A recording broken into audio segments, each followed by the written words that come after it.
8s have the same energy as a friendly headlock. 9s feel like fishing with my grandpa. Young Brett says 5s have the same energy as the 3s feel like a high school, a long hug. the sleazy car salesman. Feel like a minefield. To our beautiful file cabinets. Oftentimes you'll read about the Enneagram types as a list of traits and behaviors, but what does it actually feel like to meet and interact with each of the types? In this episode, Brett and I will take you on a journey filled with, hopefully, humorous and insightful stories, using metaphors to capture the unique vibe of each Enneagram type. The goal here is to bridge the gap between theory and experience and bring the Enneagram out of the book and into everyday life. Throughout the episode, we hope that you'll learn to recognize the Enneagram types more intuitively, allowing you to build positive connections with the people that you meet through a deeper understanding of them. Anyhow, turn off that left brain because today we're talking about the Enneagram and vibes, man.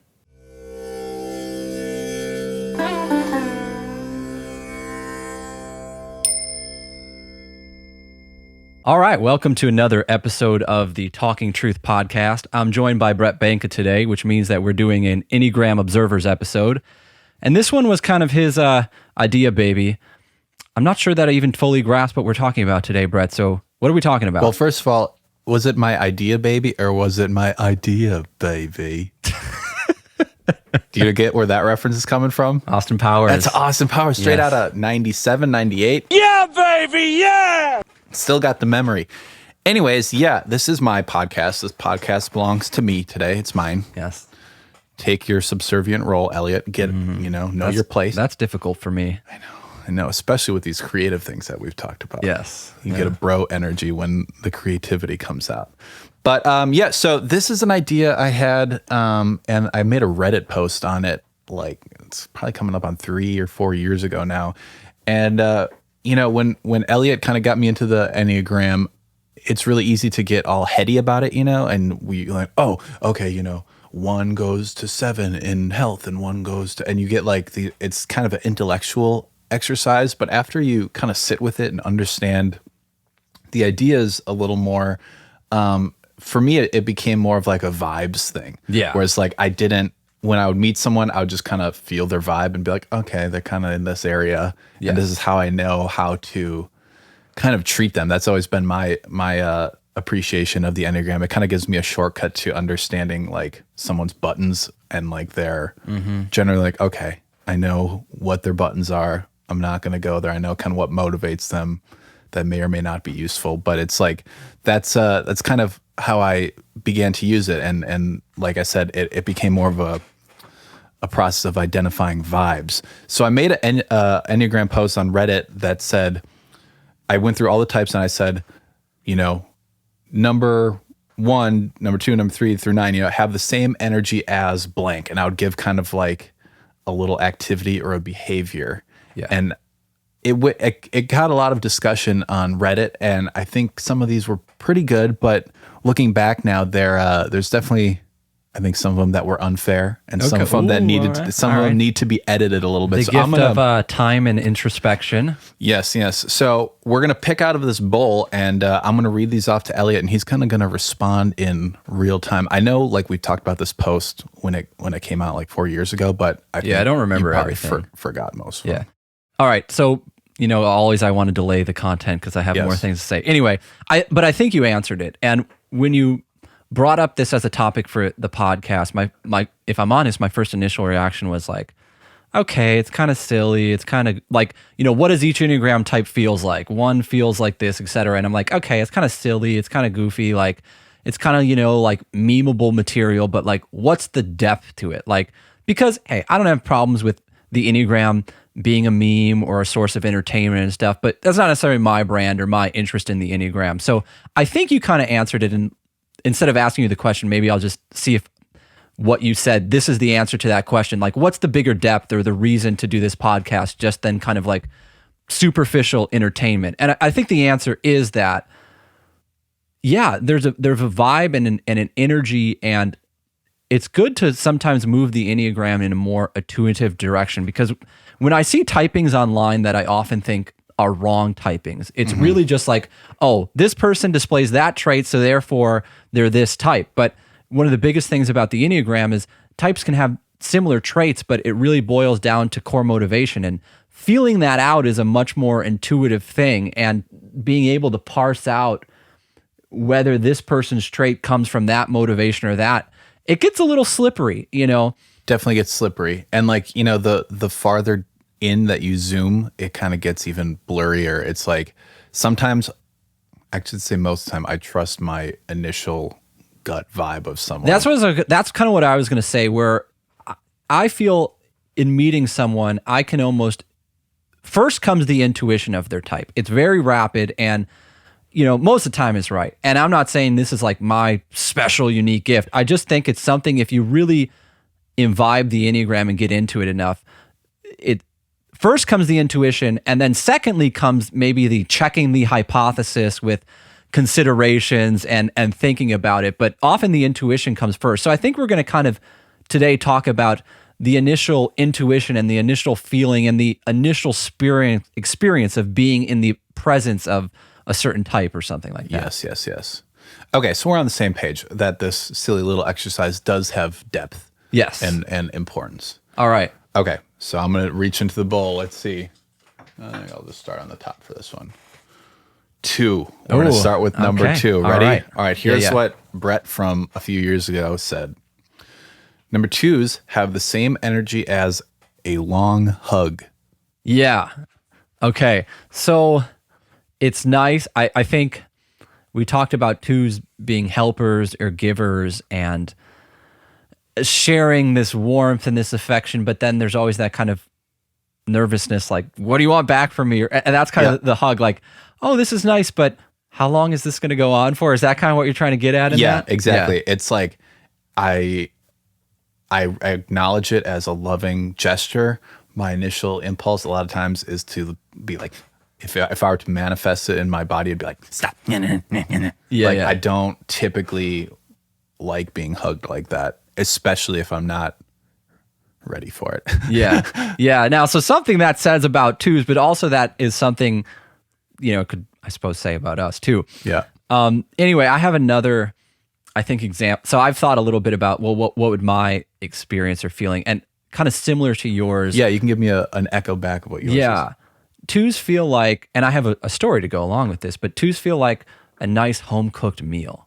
Yes. And I think of my mom, and she would home cook a lot of meals. And to her credit, we talked with 2s in the past about giving, but with expectation or something. But to her credit, she was very forthcoming in, look, I cook the meals, I do the shopping, all of that. But hey, guys, myself and my dad, you do the dishes afterwards. So that was almost to me like the healthy 2 aspect. That is healthy, yeah. Of, right, like, I'm not going to have these unreasonable expectations that I'm just going to try to cash in at random moments. Like, this is kind of the thing. I'm giving my 2 warmth, I'm giving my love, but you guys do the dishes afterwards. Like, then I get my break or I get my appreciation.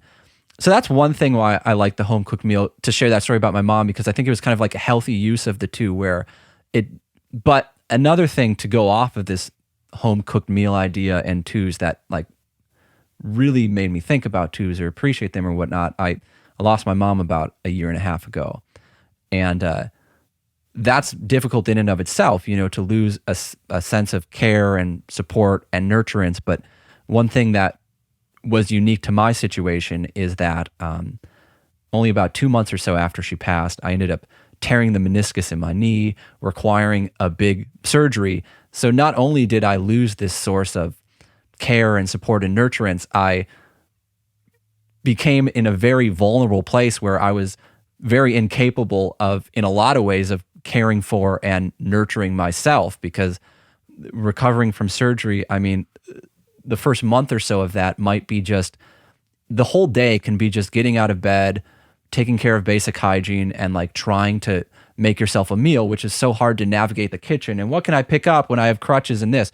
But anyway, like, one of the things I kind of say about that is I lost my mom, or I lost my 2, but I gained like 5 moms in the process, because this house, we grew up in this neighborhood and we know people around here, and a lot of 2s kind of came to the rescue, so to speak. And I didn't even know that I needed home cooked meals when this first happened, but like 2s are coming over and they're bringing me meals. And again, I didn't even know I needed it. But when I realized how difficult it was for me to take care of myself. But it also goes deeper than just like the meal itself, right? There's like, it's like the consideration. Again, I didn't even know I needed it, but they did. Yeah. And I'm like, I don't really need a meal. But then I'm like, how much does it take to just do grocery shopping and cook when you're incapacitated in a sense? Yeah, man, 2s really do have like a good radar. They can like sense. Yeah. Of course, I'm going to use a bad analogy for it, but they're like vultures or like buzzards, you know? When like an animal dies, they just start like swirling. But 2s are like the good version of that. Like when someone's in need. Yeah, I didn't even know. And they just float around like nice, I didn't even know I needed vultures. help. And then like kind of the last thing to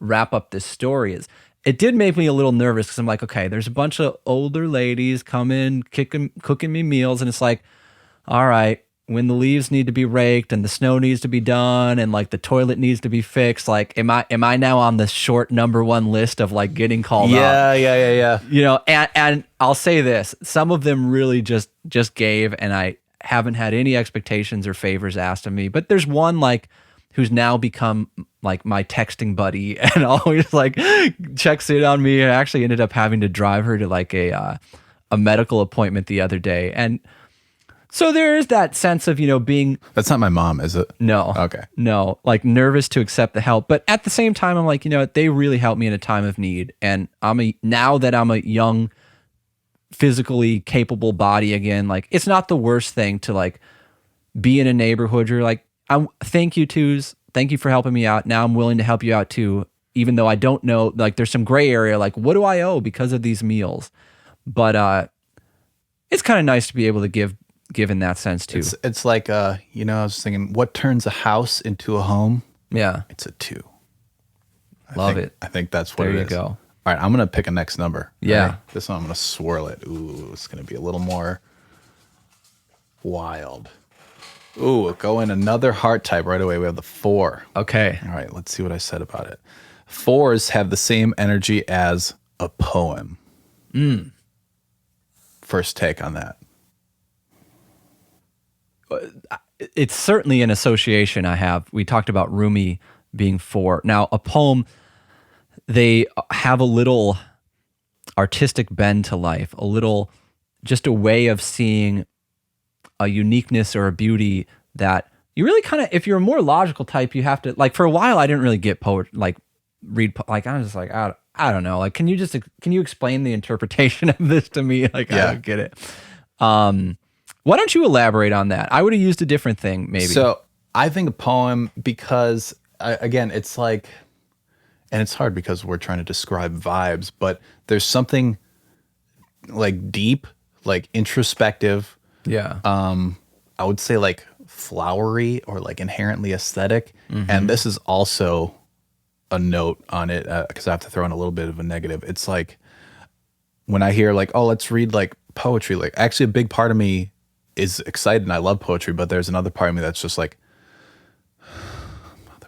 Like, it's like, oh God, we're going to read a poem. Yeah. And like, especially when. Yeah, like the kind of just like, give me the answer. Yeah, like, don't make me have to go like searching for it. Just, like, what if you're what's trying the answer? Yeah. What if you're trying to like, you know, fix a leak in your roof and someone starts reading a poem? Or like, okay, you're trying to fix a leak in your roof and you have all these people show up and one of these people gives you the vibe of a poem. Like, you're not going to be that excited. Yeah. You're like, sure. Oh, great. We're going to hear about like what they're feeling today and like the context of it. And there's might be a little self-centered and it's not their fault. It's like who they are. It's not from a malicious point of view, but that's often how I think we experience 4s as people who are not 4s. It's just like a poem maybe in an unnecessary situation. Okay. Well, I have kind of, I didn't think of this, but I have my own thing that I want to talk about for 4, but back to this like working out in the house kind of theme. It's going to be a funny place to wrap up what my feeling of 4 is. Okay. Very similar to yours. I would say 4s kind of feel like a journal. Yes. Because like a journal you can talk to though, right? A journal is a place that you kind of go to share your inner work. And granted, some people use journaling different, but for me, journaling has always been like, share your thoughts, share your emotions, and get some distance from them, right? Put them on the paper, put them on the screen so you can kind of start to really make sense of them and not just get wrapped up in your immediate reactionary impulses or ideas. And so fours really feel like, to me, a place you can go to just learn about, like, talk about your experiences and learn about yourself. Because and they're actually, let me interrupt real quick, they are good at, like, once you get in their arena, they become kind of like less self-centered. Like when you get into the arena of like sharing your experience, and you're like, they are very receptive and they're good listeners. Yeah. But like a lot of times I'm just like, we're not in that arena, you know? Mm-hmm. Well, this is why I kind of have a funny story about that. So we have a mutual friend. I'll say the name because I don't think this is like any, hot button issue that wouldn't be comfortable sharing. But Jamie, he's like a 4. He's a musician, and I've kind of built a rather nice home studio in this house. It's bordering on professional studio. It's about as professional as a home studio can get, I would say. Yeah. And he kind of asked me like, "Hey, would you be cool if I come over to record like when you're not around?" And that's kind of a big ask, right? Yeah. Yeah. When you're not around, especially, I would say. Well, that was just because, I work from home, so I need the space for myself. So when I'm not around is kind of the only potential time that things would be available. But, I really had to like think about, am I comfortable with, because it's not just a professional place, it's a home. And am I comfortable with someone coming into that space when I'm not, like, there's a lot to unpack in it. And, I thought about what it meant to me, and I thought of, anyway. Are you talking about you as a 4? Or are you talking about Jamie as a 4? I'm talking about Jamie as a 4, but. So you think a 4 coming into your home studio is different than? No, well, I'm going to explain. Right. So I had a lot of lists of reservations that, I said, okay, you got to respect this, you got to understand this. And I kind of imagined that having that conversation with certain people or certain types, I would say, hey, this matters to me, you have to respect it, and be like, dude, you need to chill out. Like, you're getting too hung up on this. Like, it's no big deal. Come on, man, I'm your friend. And like, I knew it, like, in my experience, like, if Jamie or someone else gives me that answer, my answer becomes a hard no. Yeah. Because like, you need to understand that this is my home. This isn't just a house. And you need to understand and respect like my idiosyncratic rules that may not seem reasonable to you, but they're my rules. Right.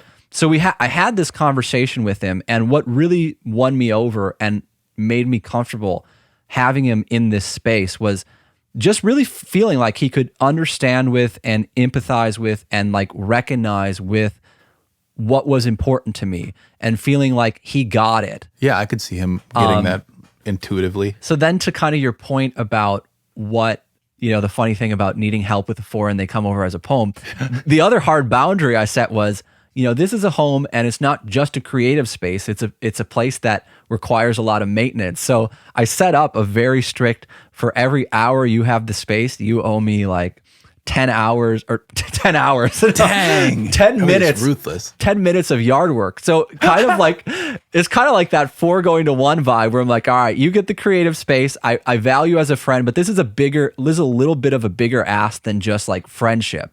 So you're going to need to like, 4, you're going to need to step out of your poem, and you're going to need to step into the real world. So if you have this space, I need help in maintaining this home so I can get my own creative work done. So anyway, but he took it, again, so many people I would imagine having this type of conversation with, and it would like ruin your friendship because they just couldn't see or understand your perspective. Oh, hell yeah, what the fuck? Like, but just use like it. He really understood it, and that kind of made me feel comfortable with it. And at least for the time being, like, I think we have a good arrangement where we both feel like we're getting something good out of it. Yeah, that's awesome. I think 4s, when you come to their level like that and you explain what's important and why to you, like they will get it. Yeah. All right, I'm gonna keep going into our mysterious bowl. The next number shall come forth. And it is, I think this is a 1. I can't read that's Elliot's. A 1. I got bad handwriting. Okay, this should be a fun one because I think I was not fair. Yeah. Okay, 1s have the same energy as an alarm clock. I'm going to admit that I cheated a little bit and looked up your Reddit post. Oh, how dare you. And that was the one that ones got offended about. In the comments, yeah. Yeah. They're like, sure. Once someone said like, sure, compare me to something that's universally disliked. And I was like, see, but then this is kind of telling because like, I didn't find it that dislikable because it speaks to like, because you need you need the discipline. Like, how are you going to get to your job if you don't set an alarm? Like, you're going to sleep it. Like, so it really speaks to the now if you said like ones feel like an alarm clock on a Sunday morning, that's different. But ones feel like an alarm clock. They feel like the necessary structure and organization in your life. And there's a sense of urgency that I think I like to like. Ones are always saying they're usually not saying, yeah, this should be better at some point. They're saying this should be better now, right? Yeah, like this should be, we should make these changes now. Like there's always an urgency. And I think that's why I was initially drawn to alarm clock. I tried thinking of a secondary metaphor and I think I came up with a worse one that's even more unfair. I have a couple too, but again, first of all, this is kind of telling, like, ones can be hard to please with the Enneagram. I don't know if you saw this, but I posted a short of our last podcast where I discussed the type most likely to resist being their type. Yeah. And the answer is ones. Yeah. And like, that was the biggest viewed short that I've created so far.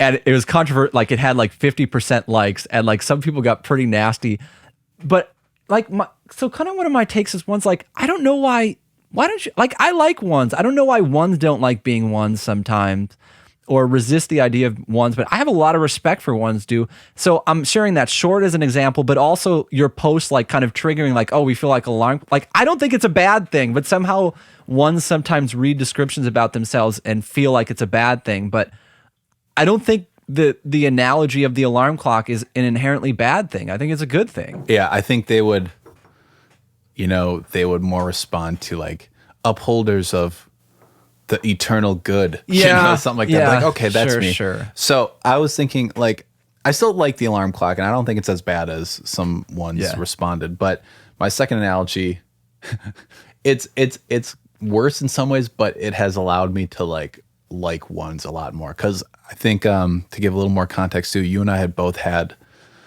I think some issues understanding ones. For me, it was just like this is right because it's right thing. And like, my mind has never worked like that. Like, I'm like, okay, you're just like putting your foot down harder doesn't necessarily mean you're more right. You can give personal reasons or you can give like objective reasons, but I don't know what this other thing you're referencing is, like, whatever. So my second analogy is ones feel like a minefield. Yeah. Okay. But here's why. The mind, it's just like anytime I hang out with a one, I sense buttons, and like, I don't go near the buttons. And if you, I like to joke about a lot of stuff and I know not to joke about these certain buttons.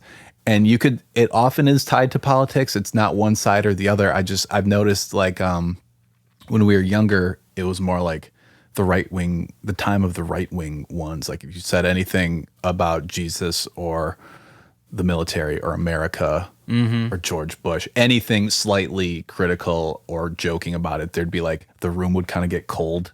Yeah. And like, you just feel them like, that's wrong. Do not know. And now it's kind of switched where there's like, I'd say it's the time of the left wing ones, where if I'm in a car ride when there's a couple left wing ones, like you can tell the way they speak about certain issues, like these are not to be questioned or made fun of or messed with. And so that's why I say it's a minefield. But if you know where the mines are, they're great people. And like, I'm not one of the types of people. There would be some types, maybe eights, who would like intentionally go and just step on a mine. I don't step on a mine. I was literally just going to say that. I don't step on a mine unless I'm drunk. And then, but like that, I don't, and then they're actually pretty mellow in my experience. Yeah. So. No, to your point, I was in a band with, a band's interesting because it's like a family of characters, and we did have an 8 and there was a 1. And yeah, 8's like that provoking and challenging, and almost just getting an emotional reaction out of people. Yeah. So, he kind of knew the buttons that he could push or the minds that he could push where the one would just kind of like, but he kind of enjoyed that. And for the most part, we learned, just to not like discuss those issues and just be like friendly bandmates. But at times, like he knew that there's just certain comments that he could make that would kind of make the mind go off. And I have to admit, okay, I do love when an 8 pushes one's buttons and I can watch from a distance. Like, oh, it makes me happy. It does. All right.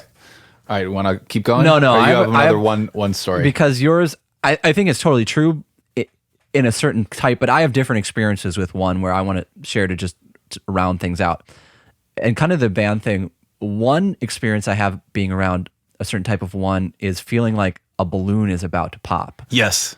And what I mean by that is ones can be so conscientious and so disciplined and so, striving to be like perfect at work or in the home. And I think this is the balloon about to pop is like the going to the 1 to 7 connection. Whereas sometimes you get like ones in a social setting and they can go from like the most serious, disciplined, conscientious person to like the first person to get on the table and like start dancing or because like there's been such a tension built up that balloon and that party is just like it can go from one extreme of like self-restraint to like the other extreme of like no kind of inhibition. So that's another to just round out the discussion, that's another vibe that I sometimes get from ones in a social setting where they've been so restrained that sometimes they're just like totally looking to let go and go to 7. So that's one vibe I sometimes get from 7s. Have you ever seen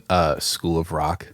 Of course. Do you remember the principal from School of Rock? And she's like, I don't know if I think her name's Joan Cusack is the actor. I think it's Joan Cusack. But she's like such a one, and she's like, I run this like proper school, and everyone's really... Okay. I wasn't always like this, I wasn't always wound this tight. There was a time when I was fun. I was funny. I was. But you can't be funny and be the principal of a prep school. These parents will come down on me like a nuclear bomb. I can't make a mistake. I gotta be perfect. And like, the Jack Black character is like trying to loosen her up and stuff. And someone said that exact thing, like, oh, if you get a couple beers in her, like she'll dance on a table or something. I think that's...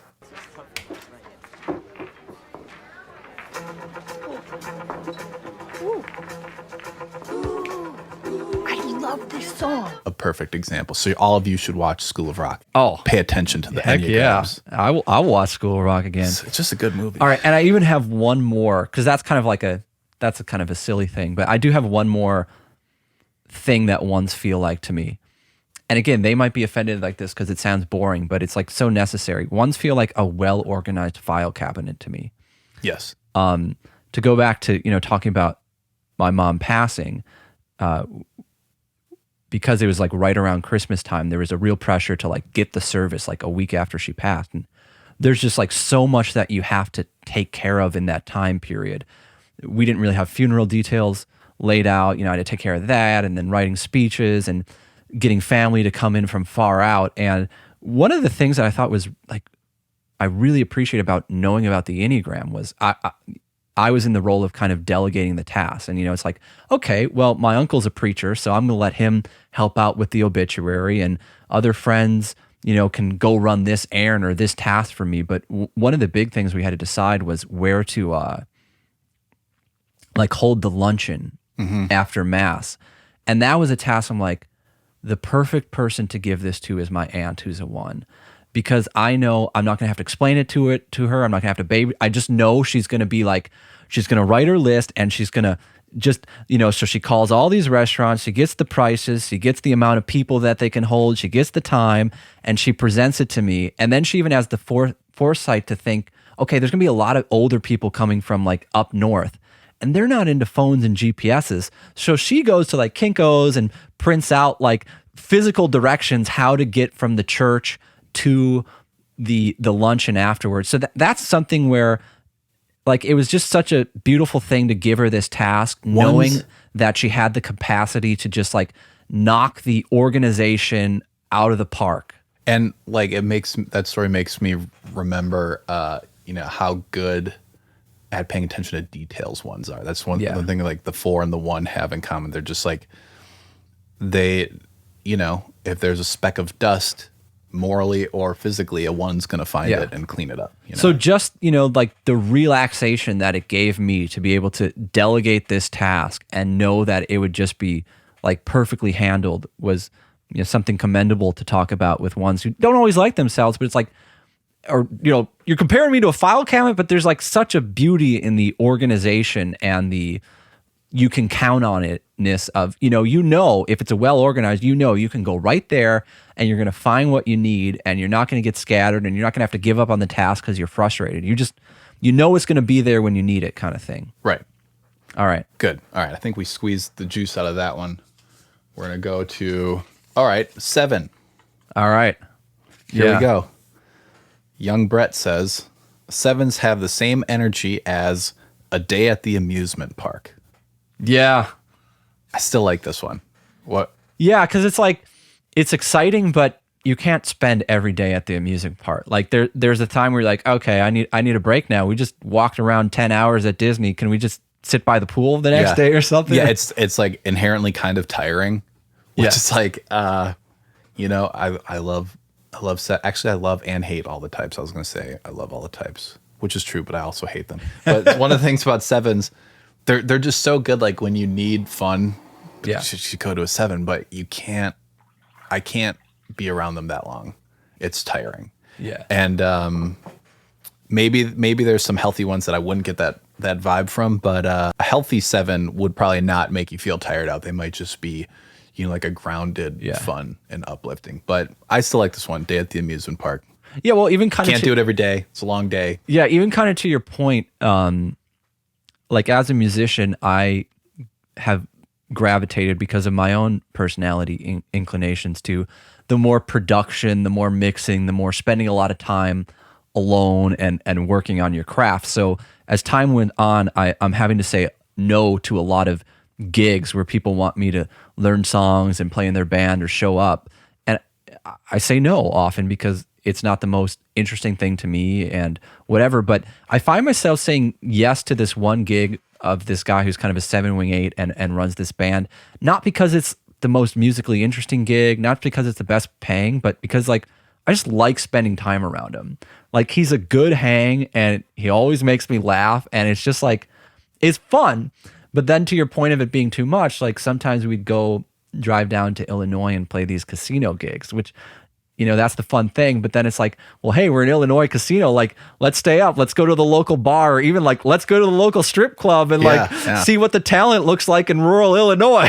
And I was just like, no, and we'd like even share a room. And I was just like, man, I just want to go to bed. Like, do we have to stay up till 3 a.m. and like go to the crappy local strip club?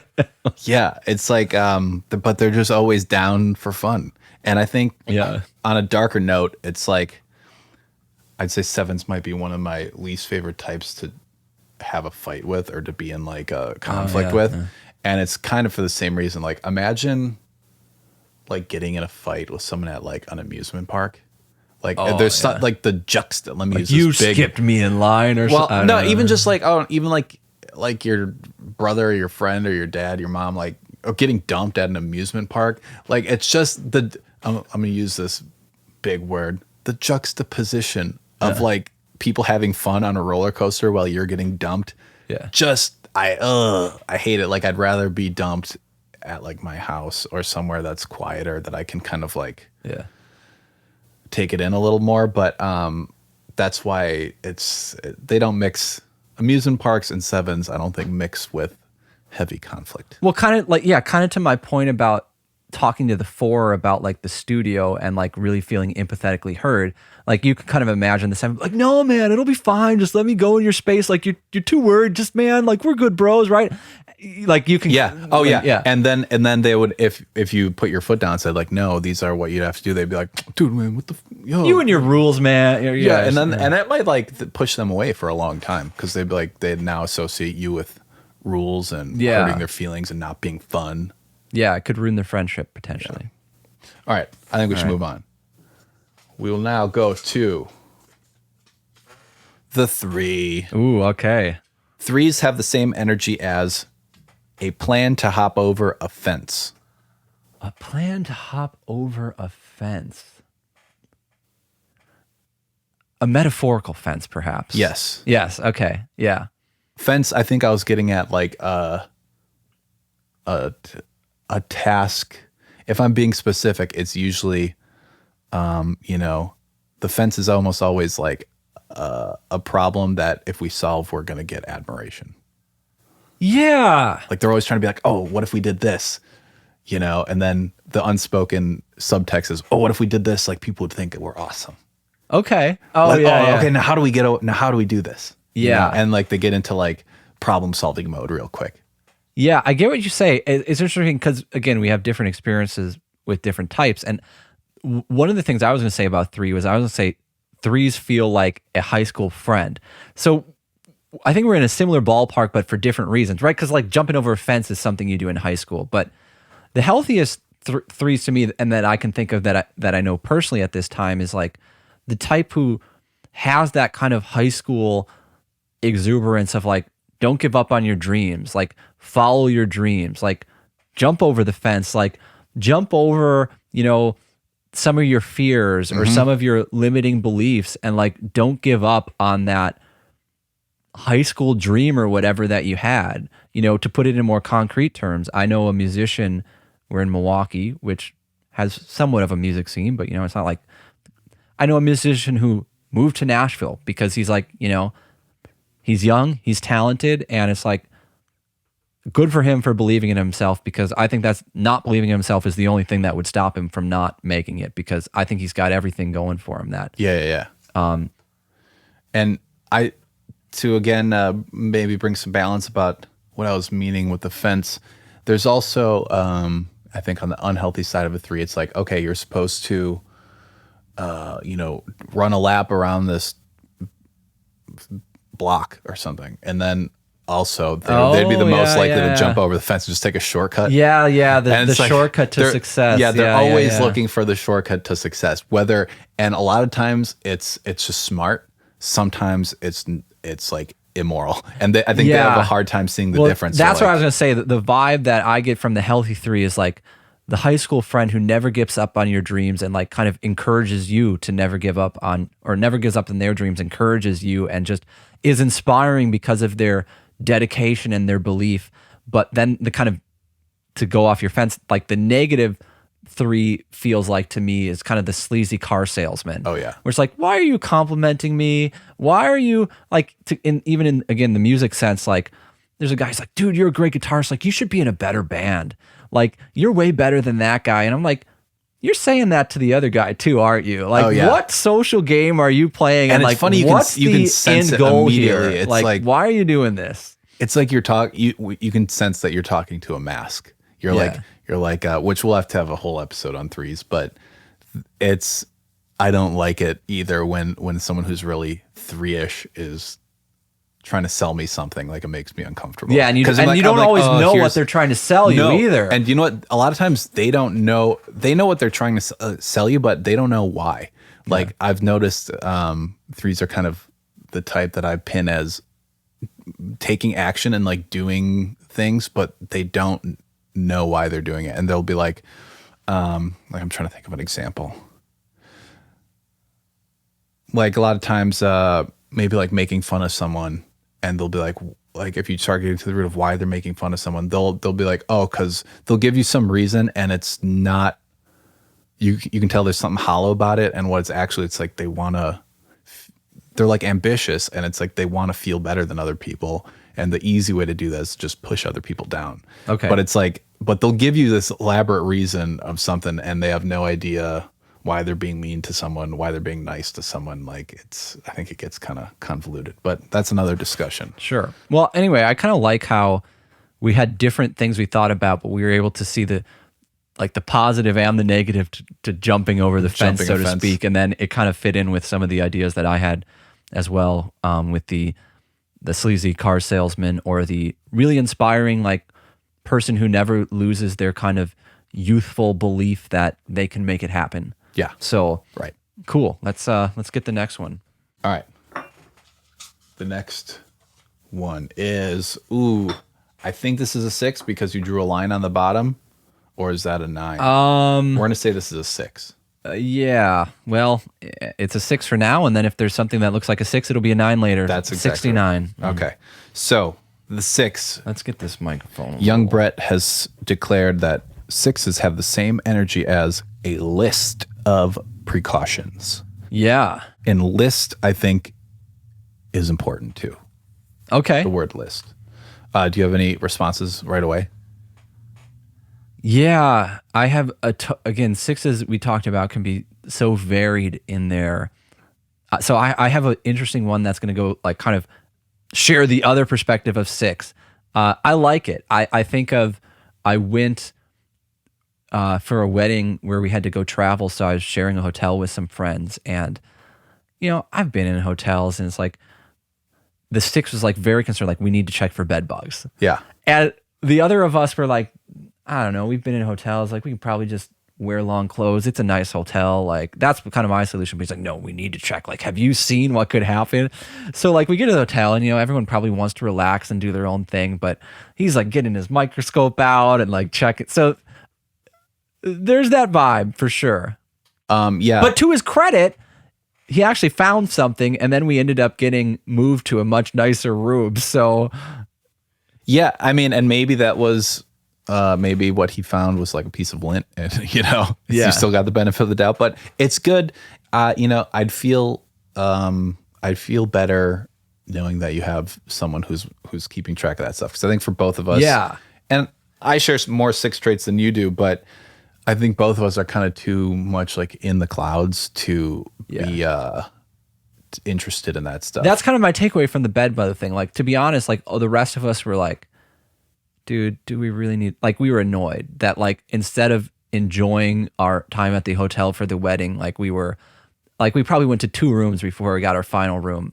But then at the end of the day, we're like, well, he actually did find something. And we're probably grateful that we don't have bed bugs. So like, So it's like the list of precautions, these kind of stress me out. Lists of precautions stress me out. I like having someone who's doing them. I really appreciate someone who's doing that, but I just don't want it to be me. And I kind of don't want to hear about it or think about it.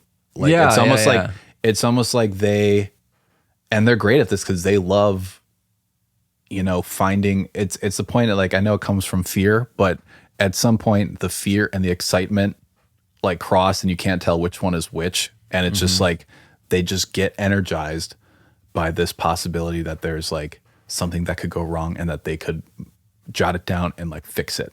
Yeah. And so I like them. I'm learning to like 6s more and more every day. And it's just like they, kind of like with all types, but I think especially 6s in today's climate, if you understand where they're coming from and how they work, like it's easier to love them. I think they get a bad rep pretty easily from people just saying, I guess they would conflate the fear and like, they call them paranoid, but like, maybe on the other side of the coin, maybe a lot of our culture is like kind of going through a naive point right now. So you might need some 6s. Yeah. I kind of think of like 2 archetypes you can kind of to describe the healthy and unhappy. Like the healthy 6 is the canary in the coal mine, like the first one to alert us to something we should care about, but we're not paying attention to go off your naive thing. And then the unhealthy is kind of the conspiracy theorist who thinks everything is cause for alarm when maybe it's not. But okay, now I'm gonna shill for 6s a little bit because it's hard to tell. They look the same at first. Like I'll use a very famous example of a 6, very counterphobic 6, Alex Jones, right? Oh yeah. You listen to Alex Jones, and I think your average person who listens to Alex Jones is like, this dude is off his rocker.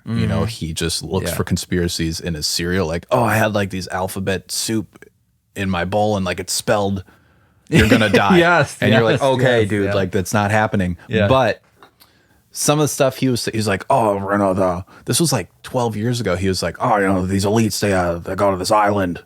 Jeffrey Epstein on this island, and he's like, they blackmail him, they get him to do stuff with kids, and you're like, okay, this is more like just paranoia, and it's kind of looking like that was kind of true. Yeah, that's the very different. So it's you can't even though you want to write them off like a lot of the time as just being conspiracy theorists and paranoid, you shouldn't. In some case, like you shouldn't take what they're saying as gospel, but like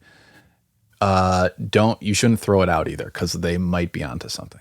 Fair enough, as a general principle. For sixes. Okay, now I have another one. We touched on one aspect. I have another one that 6 feels like to me. A dog, man. You think dogs are 6s? Well, just the idea of man's best friend, and the loyalty for kind sure. of the loyalty and the excitement, and if they hear a noise outside, they're like, what the? I was even going there. I was just going like a friendly dog who's just, again, that sense of community, or maybe looking up to you, or leadership. And sometimes, man, like 6s in my life, like kind of praises me almost where it's like, I didn't earn it. Like, I'm just throwing you a bone. Like, I'm just feeding you. Like, do I really deserve like this, you're so excited to see me because I'm the best person in the world. Like, do I really deserve it? But that is a good view of like a healthy. But 6. those like kind of 6-wing 7 kind of friend, teammate, like supportive, just excited to see you and just kind of be in your company and like, be your best friend, be a super supporter for you.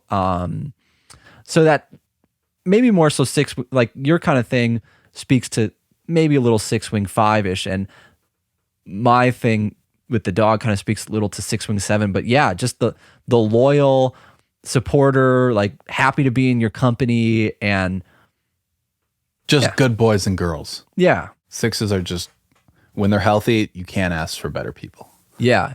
A better friend. Man, better friend, it doesn't give you problems, just is supportive. And we thank you, 6s, for your service to us. I don't know why I said that. Just felt like the right thing to do. Yeah. All right, I'm going to move on. We got... all right.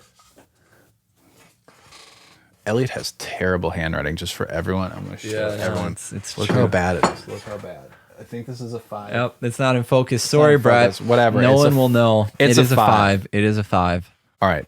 So, young Brett says 5s have the same energy as the Discovery Channel.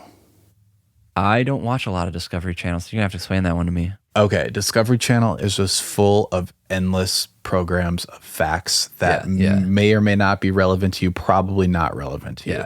But they go into depth, and they will not stop. And there's just, I would say, intellectual depth is on the Discovery. Yeah. But so I even have an example that I think takes that farther, which I was going to say 5s feel like an encyclopedia to me. Okay, I think we're getting at the same thing. Because the Discovery Channel, I think, at least makes some effort to have a narrative or a story with the facts. Yeah. But sometimes 5s can really feel like you're just getting the facts, and this is something I'm conscious of with this podcast, like to not just spew out like all these random observations and stories and try to like make some story or some emotionally compelling reason for why you should be concerned with the Enneagram, and not just, ones are like this, 2s are like, whatever. Yeah. Like I would say 5s aren't great with a hierarchy of their facts, which bugs me. So 4s and 5s are like, they're on the opposite sides of like the void of the Enneagram, and 4s are just like, here are my feelings, here's all of them in no particular order or reason, but they're just, they're all here. And if you try to touch them, like they're like, no, but you can't because this X, Y, and Z. Yeah. 5s are like that with facts intellectually. I like that. So they'll like just that be way like, of putting it. Here's all the facts, no hierarchy, no A to B. Yeah. And it's a lot of depth in there. And I think I put the Discovery Channel on, or I love the Discovery Channel, but sometimes it's just like on, and I'm doing something else, or like I'm daydreaming about something else, and it gives me the same vibe as like if I'm talking to a 5 and they're telling me about something they're interested in. It's just like someone left a TV on. Yeah. And it's like it feels rude because it's like you're not listening to them. But on the other hand, it almost feels like they don't even care if you're listening. They're just going through their facts. Yeah, well, okay, so another thing that I think about is like an encyclopedia is boring and terrible if you're trying to read it like a book. Mm-hmm. You're starting from A and you're going to Z and you're just going through it. But it's like if you know what you need and you can look up the index and then go to what you need, like you're going to get it. Yeah. And that's awesome. So that's another thing about fives. You know, I think like if you can be that source of going in with, I know what I need, then it's like the best thing in the world because there's just so much knowledge that you can tap into. Yeah. You get more than you even thought you needed, more than, yeah, like, you know, if you look up and if they don't know it, they know where you need to go to know it or something like that. So I think of going to this guitar shop where I get my guitars set up. And that's kind of a very five job because you're spending a lot of your day just, you know, doing fine measuring and, you know, figuring out how to set up this instrument. And there's not a lot of social contact. But yeah, you talk to the guy and I get more than I bargained for in some sense. But I also kind of go in with questions because I just like seeing how excited, like, you know, I'll ask her, like, what do you think would this string or this string be better? And I just love seeing, like, how I can get, like, a 5-minute, like, knowledge bomb dropped on me from such, like, a simple, innocuous question. Right. Which, if you're interested in it, is amazing. Yeah. I learn a lot. Yeah. Would you say, oh, man, would you think, I almost think, like, the internet, if you were to give the internet an Enneagram, it would be a 5. That's too big. But like, now, this was a Reddit post. I would say if you were to give Reddit an Enneagram, Reddit could be a 5, but the internet's just so vast. It's too big, and people use it for different reasons, and there's different niches and communities. I think I just thought of that because, like, if you look something up, you're going to get more than you even thought was available. Yeah. Yeah. Yeah, 5s, I think, you know, I think generally we both might be considered 5s, depending on how we describe it. But there's, I did have to learn, like, a lot of the stuff I'm interested in, other people aren't interested in. And so I had to learn, like, first I noticed, oh, people's eyes start, like, glazing over when I talk about something. Yeah. And then to address that, then you need to put in, like, a narrative form, kind of like a 3.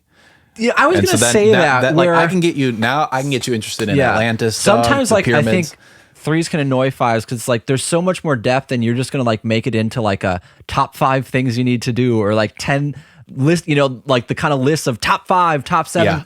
But at the same time, it's like, yeah, kind of the 5s just bring these scattered, random observations to the table. And I think one of the gifts of 3 is, like, really packaging it in something that's accessible and, like, they do a little bit of the trimming work for getting rid of the unnecessary details and focusing on how this can actually help you to improve your life. Yeah, how to present it to your audience. Yeah. Okay. I think we did good with 5. We got a couple more, I think 2 more. We're going to have the 9 is next. I think that's actually a 6, but since we thought the 9 was a 6, we're on to the 9. All right. We're saying it's a 9. 9, this one I feel a little rude about reading. Oh, dear. Because I've come to love Brett, 9s a lot you're no more. stranger to making offensive comments about the type, so just go for it. Okay.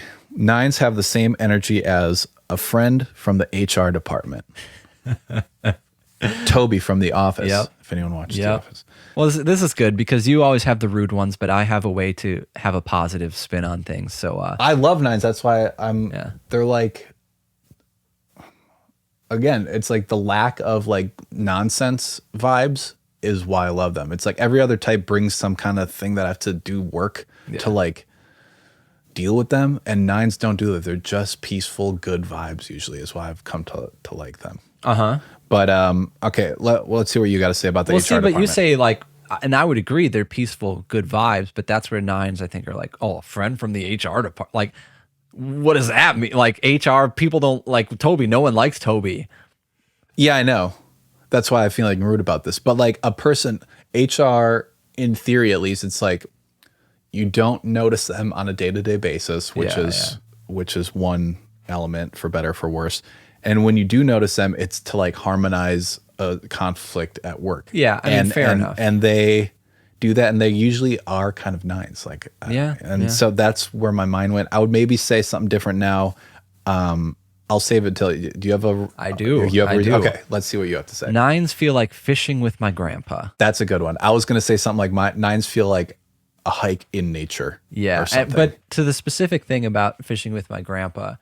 Yeah, I lost him when I was like 6th grade or something. So not super young, but also not at a time where I was old enough to maybe like super, I certainly didn't know about the Enneagram, or the short of it is I couldn't put into words like why I really liked him. Yeah.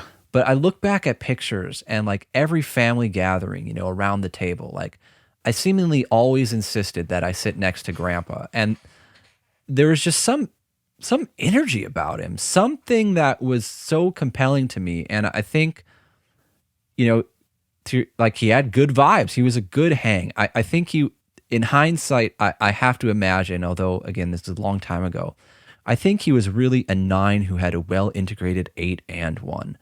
Like I remember walking around the community with him, and this is your mom's dad? Yeah, my mom's dad. And like people would come up to me and tell me like, your grandpa's a great guy, because there was a factory and he had some type of boss or managerial role, but rather than being intimidating and hated, like everyone seemingly liked working for him. And I always loved spending time around him because I think he had just a strong, serene sense to him. Do you know what? I'm going to jump in quick.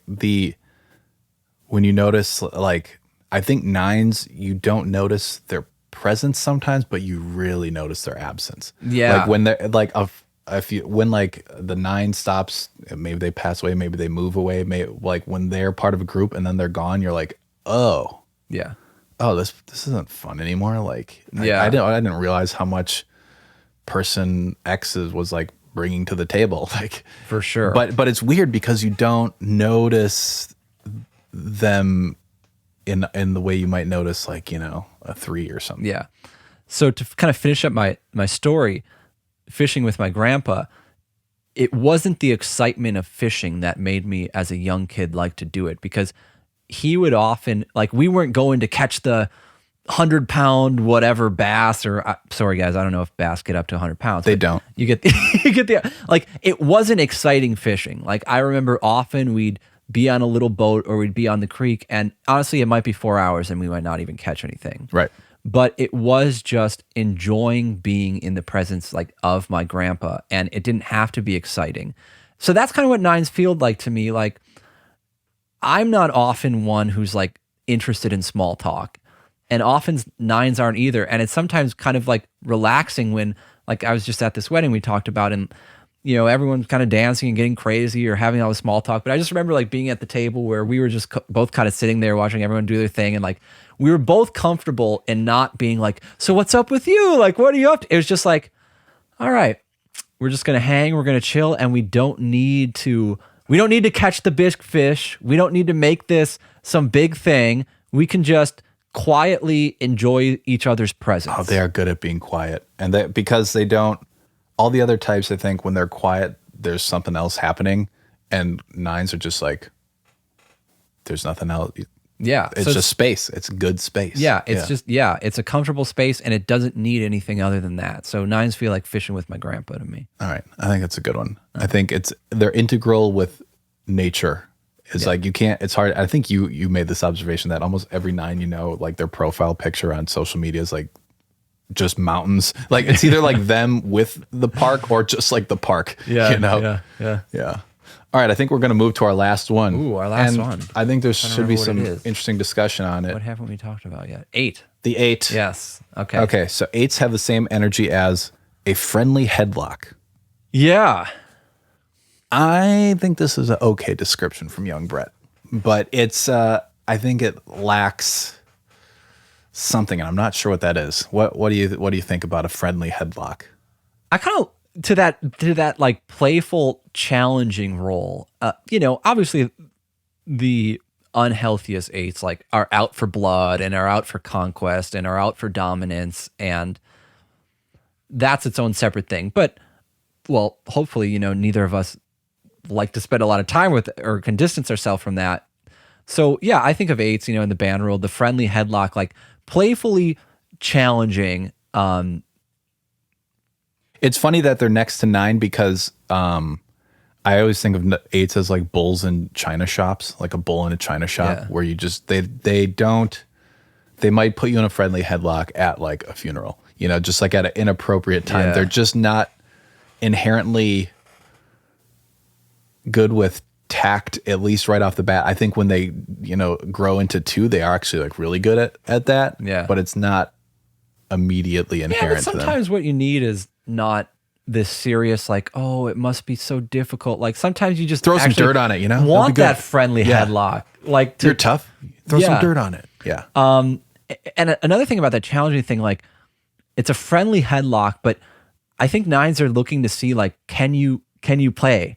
Like, because if you don't respond to the friendly headlock with like your own kind of assertion, like that friendly headlock can get more dominant or less friendly over time. So maybe something important to bring up with type 8 is when they do these kind of friendly power challenges or struggles, like it's good to rise to the occasion and let them know that you're willing to play friendly, but they better not fuck with you. Yes. And I think of this again, going back to the band where this 8 kind of is in the band. And I don't remember specifics of how he would challenge you early on, but he would do that stuff. And I kind of recognized what was going on. And I'm like, I'm going to rise to this occasion and let you know, like, we'll play friendly, but I'm not going to be your bitch. Yeah. And I set that vibe, whereas a different guy in the band, like he did something to me and, you know, I pushed back or I punched back and I did something where it's like, I'm not just going to be the one who gets like your jokes, you know, or you just come and eat all my food or you just come and spill something or whatever. Short story is there was also a 6 in the band who didn't necessarily do that. So when push came to shove, we're playing this gig and this is such a bad story, but he finds like, who knows where it came from, but he just finds this pair of underwear like at this like summer festival gig outside. Like, oh no. Again, who knows why is there a pair of underwear just sitting around? So he actually picks it up and he throws it at the 6 and it literally lands on the 6's face. Yes. Which probably pleased the 8. Yeah, to and just extent. the reaction of like, but see, he knew if he did that to me, he knew that would be like stepping over a line where I'm coming for him or like I'm breaking his drum set or like that's crossing it. But again, he did these playful challenges with the 6 and the 6 kind of really didn't like rise to the occasion. Oh man. So when push came to shove, he tried to throw it on his face, but it landed on his face. And that's just kind of thing where it's friendly at first, but if you let them dominate you, like you might be in for more than you bargained for. Right. But that's why it's good to know the Enneagram and to know this is how certain people like bond. And it's weird. Like I don't bond this way really. Yeah. But it's like, there's this one girl at work, actually, she's my age. And like, she was really mean to me at first. And I was like, what the hell? I don't know what I did to her. And then the one day where I was like, blank, you're my least favorite person at the architecture firm. Then she laughed and now we're like buds. That's great. It's just like, but it's like, and she's like really like warm and sweet and like stuff. Yes. But it almost was like this point where I had to be like, she's giving me a friendly headlock and I had to be like, fuck off with your friendly headlock. Like, I'm not doing that. And then then they know they have a friend or something. It's weird. It's weird to other types how eights bond. I think of that too, where when my partner first met my dad and I, she would be like, you guys are so mean to each other.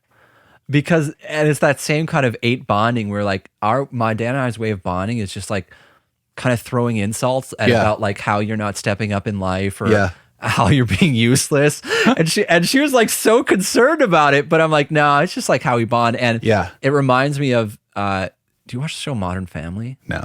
Anyway, there's this show where there's a character Jay, who's an 8, and he does this exact type of thing with his friends, and his wife, Gloria, I want to make the case as a 2, and she's just like, it was like the exact same conversation I had with my partner was shown on Modern Family, where Jay's just hanging out with his friends, and it's just like insults and punching each other and like all this stuff, and she couldn't really appreciate that was kind of just their way of like, like it was just so strange that was their camaraderie, but it was good-spirited.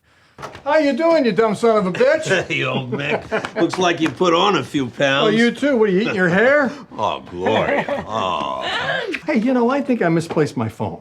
Could you call me on yours? The phone's at the bottom of my bag. Why don't you use your home phone? Come on, it's simple. What are you doing? I want the phone. How about you let go? Give me the phone, Donnie! You still think you can take me? Is this all you got? Huh? I'm gonna wash your mouth out with this! Ow! I don't understand this relationship, Emma. This was one aspect of 8. Another aspect of 8 to me, it feels like a deep tissue massage. You know, to give eights their kind of their credit, like we talked about, there's that conflict, there's that tension, there's that challenging, there's that uncomfortableness. But at the end of a deep tissue massage, you come away feeling relaxed. And sometimes at the end of spending time with a good eight or being in their presence, you're relaxed because it's like they release authenticity from you with their. They release authenticity and they take care of stuff. And to the band example, you know, it was relaxing for me as a musician because I could just focus on my craft or the music, knowing that this eight was kind of running the show and taking care of the business negotiations and the booking and just making sure that it was a well-oiled machine in a business sense. And so we had a lot of respect, where I respected him for what he did in that sense, and he respected me for kind of being the brains behind the operation, or, you know, taking care of the technical, making sure the music was right. So yeah, it wasn't always easy, but it made me feel super relaxed to have someone else taking care of those things, so I could focus on other aspects. Right. No, I think that's super good. And I think it dovetails nicely into what I was going to say. So with the friendly headlock and the eight, this is the importance of the whole vibes thing we're talking about. Because if you just look at, oh, this person's giving me, like, you know, kind of confronting me and challenging me in this way, you have to feel like what the tone is that they're challenging you with, because it means something very different. If the tone, you know, I could think of a way that it's like a 3 might do that to you, and the tone is going to be very different. Yeah. And so the important thing is with the 8 and with all these types, you know, really look into how these people make you feel and what the vibe you get from them is, because that's equally valid. And I think as like more heady types, we kind of we don't acknowledge this as much as being important, but it is. It's like it's something that I obviously picked up on a couple years ago, and I'm still working on it. But yeah, well, it's feel good. The vibes, man, is all I'm trying to say. It's good to have these conversations. Yeah, and good vibes only, man. I hate that. Have you heard someone? Of course, good vibes only. No, not good vibes only, but read the vibes. Vibes always. Only. Yes. So I think that's all I got. What do you think of this? Do you think? I think this was a useful episode, and as with our last one about the names, I'm generally curious to see what other people might come up for. I would love it. I would love to hear if someone, and we're probably just gonna get a bunch of ones being like, "This is me." No, I hope not. I hope not. Ones, you are beautiful file cabinets. We love enjoy your role. File cabinets. All right, I think that's it. All right. Thanks for bringing this one to the table. I enjoyed this one. Yeah. All right. Talk later.